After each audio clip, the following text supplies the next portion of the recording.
안녕하세요. 중고차 윤선생입니다. 친구 동생놈이 제대로 사고 쳤습니다. 이놈이 음주운전으로 시골길 논두렁을 빠져나오다가 거하게 차량 한 대를 해먹었는데요. 음주운전으로 인하여 당연히 자차 처리가 불가능한 상황이었습니다. 사고 당시 사설 레카분이 차량을 의미로 공업사에 옮겼는데 공업사에서 차량 빼오는데 정말 고생했습니다. 일단 음주든 아니든 사고가 났을 경우에는 사설 레카를 이용하지 말고 꼭 가입되어 있는 정식보험 레카를 불러 사건을 처리해야 합니다. 이 차량 손상이 굉장히 많이 되었는데 손상 부위는 뒤에서 자세히 다뤄보도록 하고, 레카 기사분이 사설로 옮긴 공업사에서 놓은 수리 견적이 무려 1,300만원입니다. 1,300만원의 수리 견적을 과장 조금 못해서 반가격 정도에 수리하였는데요. 어떻게 이렇게 저렴하게 수리할 수 있었는지 수리 과정 한번 보여드릴게요.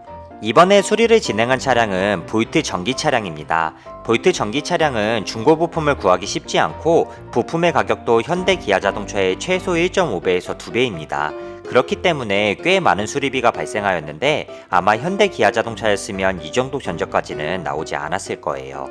최소한의 비용으로 저렴하게 수리를 해야 했기에 최대한 중고 부품을 구하고 살릴 수 있는 부품은 모두 살려서 작업하였습니다. 공인비도 타 업체보다 훨씬 저렴한 수준으로 진행하였습니다.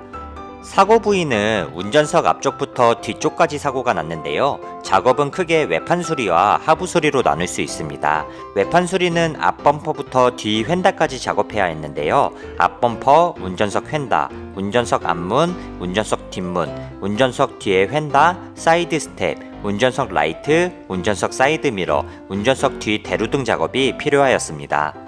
앞범퍼와 운전석 라이트, 운전석 뒤의 대루등은 중고 부품을 구하여 사용하였고, 운전석 휀다와 사이드 스텝, 운전석 라이트는 새 제품을 사용하였습니다. 운전석 앞문과 뒷문, 뒤의 휀다, 뒤의 범퍼는 판금도색 작업으로 살려서 작업하였습니다.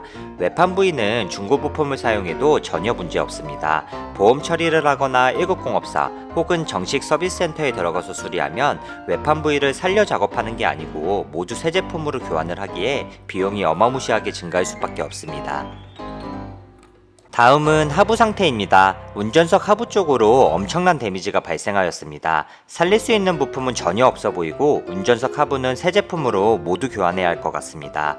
데미지가 얼마나 심했으면 휠이 산산조각 나고 디스크까지 깨진 모습입니다. 하부 제품은 중고 부품이나 애프터 제품보다는 새 제품으로 수리하는 것이 좋습니다. 외판이야 도색 작업으로 깔끔하게 맞춰 놓으면 구별이 불가능하지만 하부는 제대로 수리하지 않으면 주행 중에 100% 증상이 나타납니다.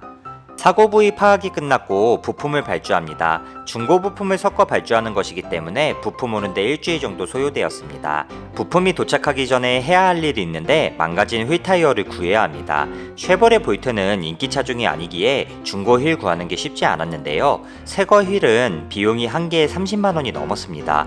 이것도 쉐보레에서 가격 내린 거라고 하던데 초기 볼트 휠은 짝당 50만원이었다고 합니다. 쉐보레 부품비 정말 어마무시하죠. 이틀 동안 발품을 팔아 다행히 볼트 중고 휠 2개를 구했습니다. 일주일 정도 시간이 흘렀고 부품이 모두 도착하였습니다. 자동차 수리 순서는 자동차가 움직여야 하기에 항상 하부를 먼저 수리하고 외판을 작업합니다. 등속 조인트, 오므기어, 너클, 쇼바, 디스크, 로어암 등 운전석 하부에 들어가는 모든 부품 새 제품으로 교환하였습니다.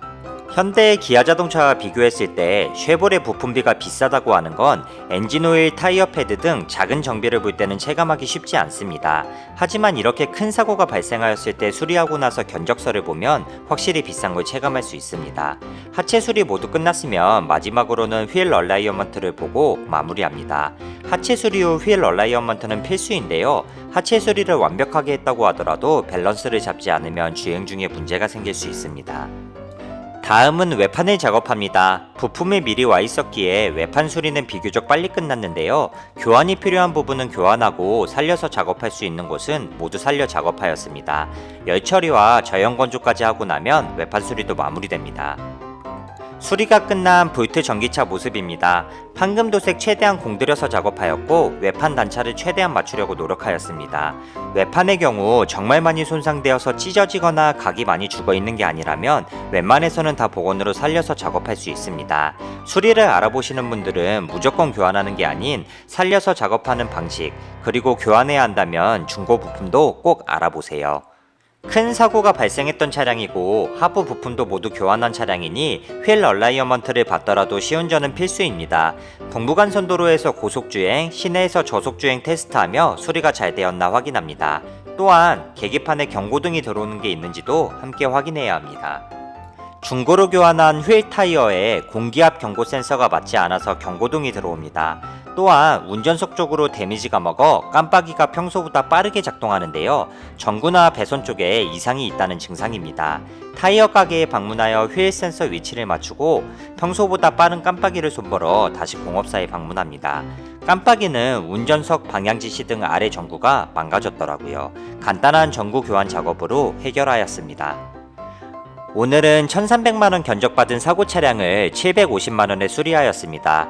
레카 기사분이 소개한 공업사이기에 최초 견적이 조금 많이 나왔을지라도 쉐보레 공식 센터에 들어가도 비슷한 견적도는 더 많이 나오지 않았을까 생각합니다. 수리비를 줄일 수 있는 방법은 간단합니다. 살릴 수 있는 외판은 살려서 작업하고 교환이 필요한 부분은 중고 부품을 사용하면 됩니다.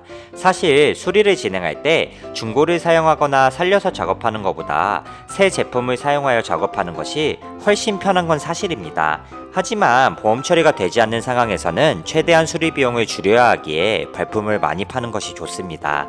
오늘도 긴 영상 봐주셔서 감사하고 궁금한 점 있으시거나 도움 필요하시면 언제든지 윤 선생에게 연락주세요.